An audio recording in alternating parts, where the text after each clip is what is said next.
Emma, Amy, George, in the flesh. Here I am. Here we are. Man on Zoom. We did. Met Amy in person.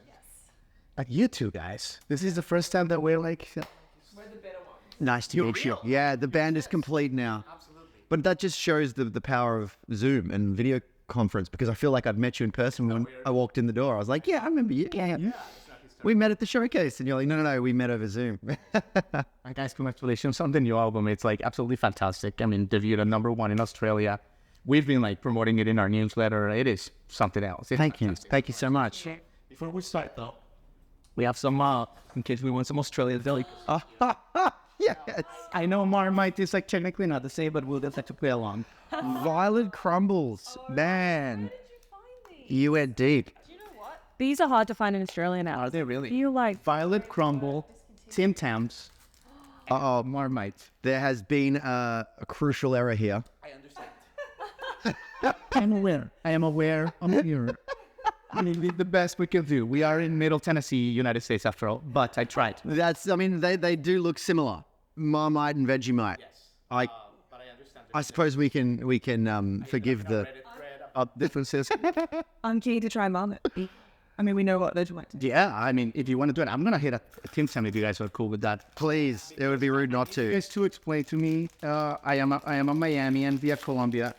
Why these chocolates are so damn good. These are iconic. Yeah, like Iconic Australian cookie. Well, take a bite and let the chocolate speak. No business being into it. Right? They're Yeah. so addictive. They're just like dipped in chocolate, but on the inside it's like chocolate mousse, and it's just like nothing compares. It's too good. Yeah, I mean, there's like they call it a Tim Tam slam, where you bite the diagonal corners off the biscuit, and then you use it as a straw for like coffee or milk or whatever. Okay. And then it like softens the inside. Straw for milk. Okay. Yeah. Whatever. And then it sort of dissolves the inside of the Tim Tam, and then you pop the whole thing in your mouth, and it is. Anyway, just thinking about it, but really happy though. I mean, we're not even sponsored by Arnott's here. This is just a genuine love of this biscuit. For bringing, for having this delicious candy in the world, Australians. Thanks for bringing it. You brought it here. Tim Tam before, or was that the first time? In a few years, I have forgotten how good it was. Like my brain right now is like on a sugar high. Yeah. In Australia, we have like a whole Tim Tam aisle, and you can get all different types, like, peppermint and salty caramel and chili. Like every season, they'll bring out something. Oh, really? Seasonal. But guys, but I mean, Zora, what an album, guys, like I told you. And the fact that it was named after your grandmother, that's such a powerful statement, because it is your fourth album, in my opinion, the best yet. So that means a lot. Tell me a little bit about your grandmother and why you named it after her. Well, Zora, our Baba, we call her Baba because she's Croatian, and that's Croatian for grandma. She actually came to Australia when she was 18 years old, and she was fleeing. She was a refugee, so she was fleeing a war in Yugoslavia, which then broke up into Serbia and Croatia. And she's just lived this very tumultuous, turbulent life, full of tragedy. She's when she got to Kalgoorlie, she met this man named Joseph, our granddad. They had 7 beautiful kids. Our mum is one of those. And then he unfortunately passed away from lung cancer and left her to raise 7 children on her own. And her whole life has been like this, where it's been like something has come out of the blue, knocked her down. But for some reason, she has remained the most positive and resilient person that we've ever known in our lives. Wow. And when it came time to writing this album, it was like our last album we released during COVID, and it was our favorite album to date, but it just felt like we sort of dropped it in an ocean. And because we couldn't tour, we couldn't do anything, it was just like, for a musician, that's the part where you really get to have fun with the album. It's like you take it on the road, you meet all the fans, you hear the stories about how it's affecting people's lives, and that's the best part of it, and we didn't get to do that with the last album.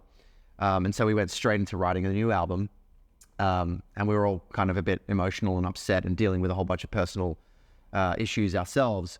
So a lot of the songs were about the sort of holding on through the darkness and, waiting for the sunrise again because it's coming. It was sort of like reassuring ourselves and injecting some hope into our own lives and making ourselves feel better with the hope that it would sort of translate to other people and help them see the light too. And then when it came time to name the album, we were like, all right, well, Baba is the most resilient person that we know. So to pay homage to our Croatian heritage, let's look up what dawn is in Croatian. And so we typed it into Google Translate, and coincidentally, it floored us. I still get goosebumps talking about it. But it was Zora, her name. Wow. It translated exactly to dawn. And so it was this moment of serendipity that we couldn't ignore, and we were like, that's the album name. It found us. It chose us. So it was kind of one of those moments. It was just meant to be. But Amy, Emma, listening to your music, that spirit, you can't help but feel good. There's it makes you want to move. It makes you want to love people. It's a beautiful thing. So I was going to ask you if part of it came from your grandma. Clearly it did. But tell me also about when you two were little girls, right? In Papua New Guinea or Australia or whatever. Also, did it come from your parents? Because the state and the playlist that you guys are featured in go from pop hits to inspirational to it's a beautiful thing. Tell me a little bit about where that came from. Picking yourselves up, guys, when you guys were feeling down, insecure or something. Did your parents also have a little bit to do with that? Yeah, I guess definitely. Our parents have always helped us get through the hard times, reminding us that dark times never last. And I think that's something that we really pride ourselves on, is instilling that message into our fans and reminding them that you're going to get through this and we can do it together. And you can laugh through the bad times as well. It doesn't all have to be doom and gloom. You can make light of dark situations. And I think that we do it really instill hope in our music. And I think that's the running theme. And it's taken us a while up until this album to realize that, wow, these 4 albums have been really getting people through some hard times. And we really experience that when we go to our shows and we meet our fans and they tell us the stories about how, through COVID, Kaleidoscope Eyes really got them through because they were Kaleidoscope Eyes, the song a month, which is that. There's been so many albums now. Got them through COVID because every month we were dropping a song of hope, and they were holding on to for the next for the next single to be released. And so hearing those stories really inspires us to continue writing that way. I think because we go through, what most people were going through as well, and it's hard to most people don't know how to put into words. Most people don't know how to portray their feelings into words, and Amy and George are really good at that. Obviously, I'm not good at that. But yeah, they're really good at being really good at putting them into songs and making you feel that way. And yeah, I think we learned from an early age as well that love trumps hate every time. It's got to be love, and there's a song on the album called "Got to Be Love," and it's about no matter what you're going through, like Amy mentioned, we can get through it together. There's a sense of community with our music. It's we're there to help one another through, and it's we all have bad days, we all have dark times, but if you can just show some compassion, show some love to your neighbor or to your friend or to your family, whoever it is, it's going to be easier. And I think that's something that Zora instilled in us as well. Our grandma was always, she loves people so much. And when she got to Kalgoorlie from, Croatia, it was people that helped her get through. It was the community around her. And I think we learned that from a very early age, just how important it is to find that connection, that human connection. Because there's nothing worse than feeling alone, or there's nobody else there to help out, or that you've got no support, or that nobody understands. And so we want to try and help people realize that there is always somebody, and that you don't have to do it alone. Oh, that's right. I think that's kind of something we learned from our parents. And speaking of that, George, you guys talked about, is my audience may not know, you had a health scare with your throat, with your voice. Yeah, I guess you could call it a health scare, but it was kind of, like a professional nightmare. Because health care sounds like an acne problem. Yeah. We're livelihood. Well, yeah. What was it, 2018 or 2019? We were in a recording session, and I couldn't get a clear voice. I wasn't having any alcohol. I was getting great sleep, and every time I'd step in front of the microphone, I just couldn't. It felt like I had a bit of phlegm in my throat or something like that. And the producer we were working with said, "Oh, look, just go and get it looked at by a ear, nose, throat specialist. Just check it out." And I went, and sure enough, I had some, they're called lesions, but they're nodules or a polyp. It's the starting of that. It's just a bit of scar tissue, or a callus, you get from playing guitar on your fingers. It's a similar thing. And I had to go through surgery and get them lasered off, which doesn't sound fun. No. But knowing that was going to happen, and that I was going under for surgery to get my vocal cords manipulated, or yeah, I was quite shaken by that whole ordeal. How was that for you guys, like as siblings, and not only as sisters but as bandmates? Yeah, I mean, it was scary for us as well because we're all in this together, and seeing George go through that was really hard, and especially because we saw how much it had on his mental health. But now you look at it. We're singing like a bluebird now. Yeah. There's nothing to worry about. But at the time, yeah, very stressful because we don't know what we would have done if that happened. Yeah. Like Sheppard is the three of us, so we rely on each other, not only just professionally but also emotionally. Like we need to be there. Sheppard is George and the sisters. No, but it was like, I mean, I still have anxiety about it today. Like when I get a little bit sick and I have to push through a performance, I feel like I'm damaging my voice again. Definitely, yeah, it's still there. And I try and make sure I do the steaming beforehand. I do the warm ups and I do the warm downs. What was the cause? Do you know the cause of it? Yeah, I think it was multiple reasons, but it was sort of like overuse.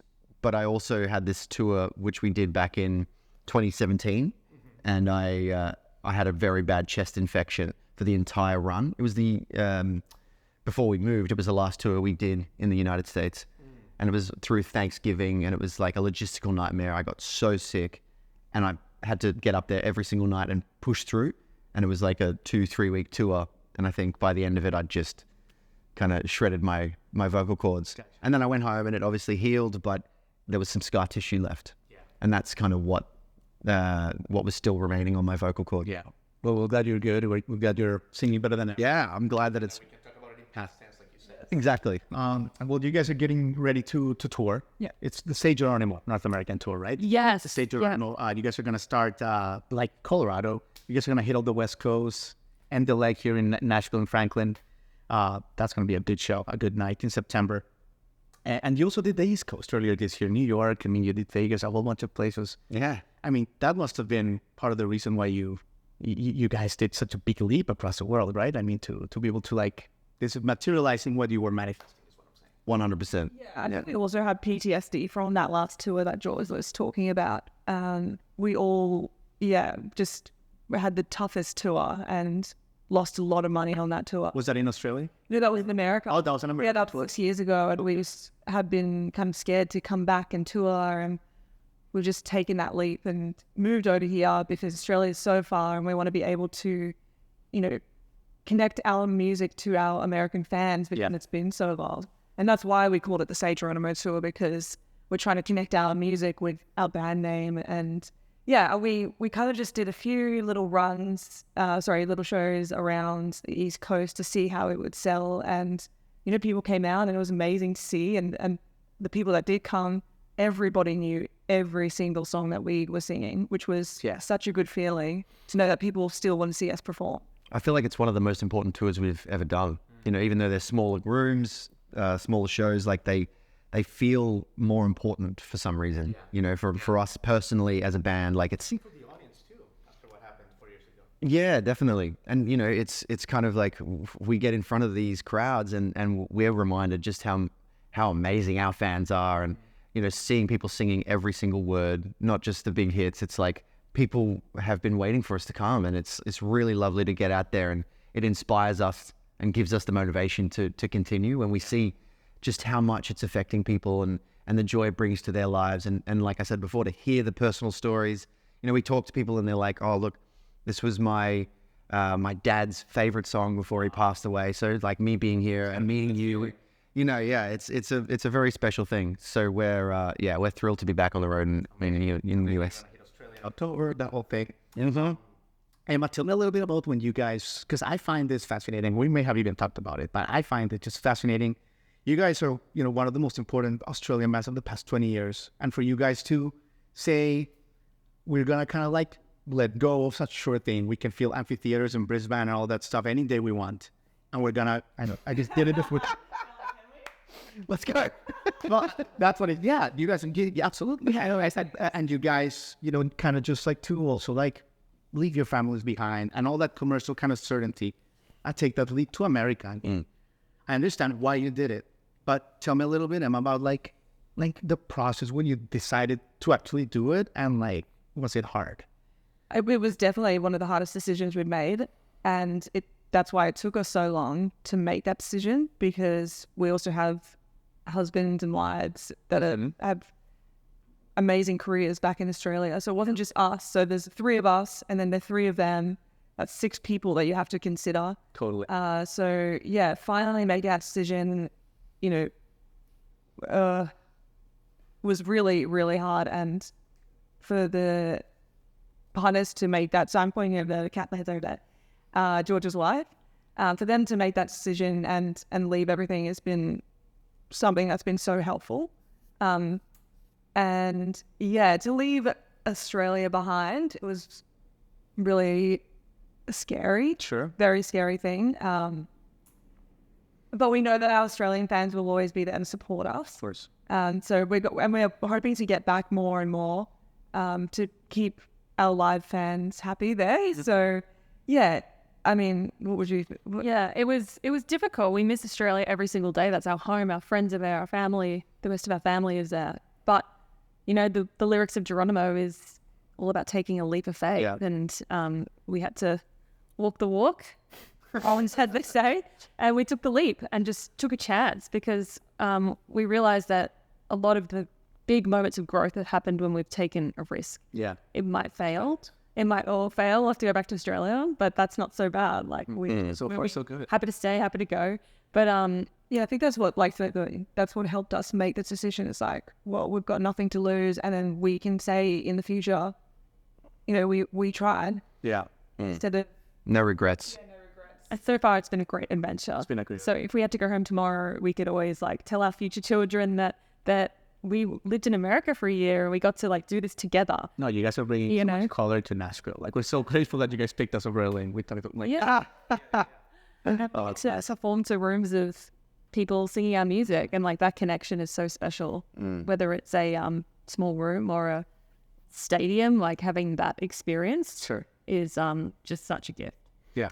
I think we were comfortable in Australia. Yeah. And we probably could have stayed there and toured and performed and had a great career. But there's only so much that you can grow when you're in that comfort zone. So you've got to be brave and step out and have an adventure. So that's kind of what Was there a moment, George? Do you remember a moment where you're we're doing this? Girls, we're doing this. I think it was the visas, when the visas came through. Yeah, I think because Amy, it was George and Kathleen the last on board, because Kathleen has an amazing business back in Australia, and they have a cat, and George has a daughter, so it was a bit more harder for them to make that decision. But once they were over the line, it was okay, that we've got everybody. Everybody is on board, and now we've got to go through the visa process, and that took a while. So it hasn't been, this is not we're moving and then we move the next day. Yeah. It's been a few years in the making, and COVID did set us back a few years. Yeah. I feel like everyone's owed 3 years. Yeah. Yeah. I can use that. It's I was 33. What's happened? Guys, you guys have been so good with your time, and you're going to play a song for us. But let me leave you with this. Zora has, it's more than a 9-song album. It's a large album, but there's no filler. It is so great, and the track list is so great. I mean, a song like Sunshine, everyone has their moment to shine. But the track listing is perfect too.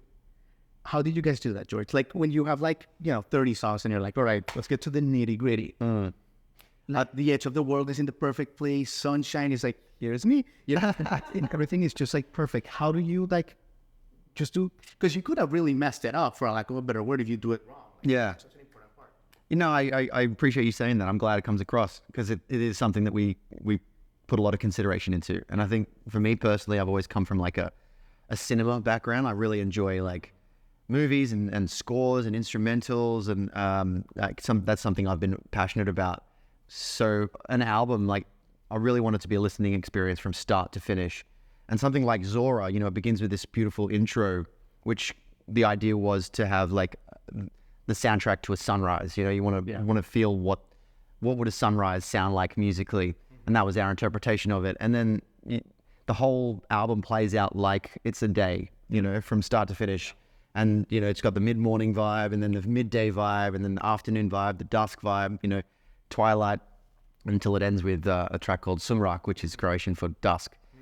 So yeah, I mean, it's about listening to the album and then feeling the flow of how one track leads into the next. And if you feel like you're ready for that kind of energy or that kind of vibe, and there are, you know, it can actually change the track list completely. If you move into another song and you're like, oh, this actually doesn't fit at all with the rest of the album.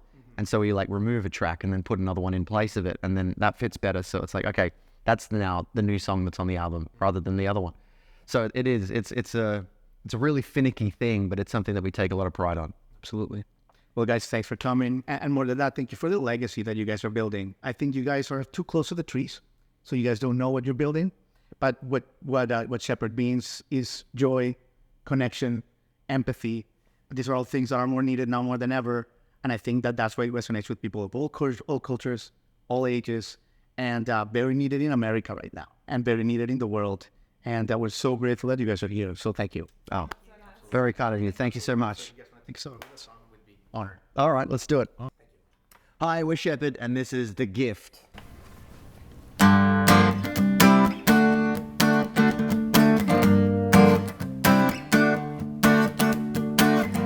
I've lost too much of my time scrolling through the misery, starting to mess with my mind, trying on my personality. I fall into the blue light, but I feel like I'm finally done. We can make it to the daylight, levitate with the rising sun. With the world in the palm of our hands, we like to pretend that we're together. A billion voices we don't understand. Darling, the gift is in the present. Fear had me falling behind, like somehow I would disappear. I didn't have a clue that I was broken and blind, but now I'm 20/20 crystal clear. And so I've made it to the daylight. On my feet I can finally run. The colors swirling in my eyes as I dance in the rising sun. With the world in the palm of our hands, we like to pretend that we're together. A billion voices we don't understand. Darling, the gift is in the present. Ooh, na na, na na na na, na na na na na na, na na, na na na na, na na na na na. Waking up, na na, waking up, na na, hey, waking up, na na, waking up, na na, hey, waking up, na na, waking up, na na, hey, waking up, na na. Na na, na na. I guess I'll put my data all alone. I'm sick of being someone I don't know. I'm so connected, but I feel alone, alone, alone. With the world in the palm of our hands, we like to pretend that we're together. A billion voices we don't understand. Darling, the gift is in the present. Ooh, na na, na na na na, na na na na na na na, na na, na na na na, na na na na na na. Thank you. It worked. That was kind of off the cuff. Hi, everybody. Thanks for watching. Subscribe here for the latest from the show. Also, be sure to check out more of the best clips from J-Rod Concert Media.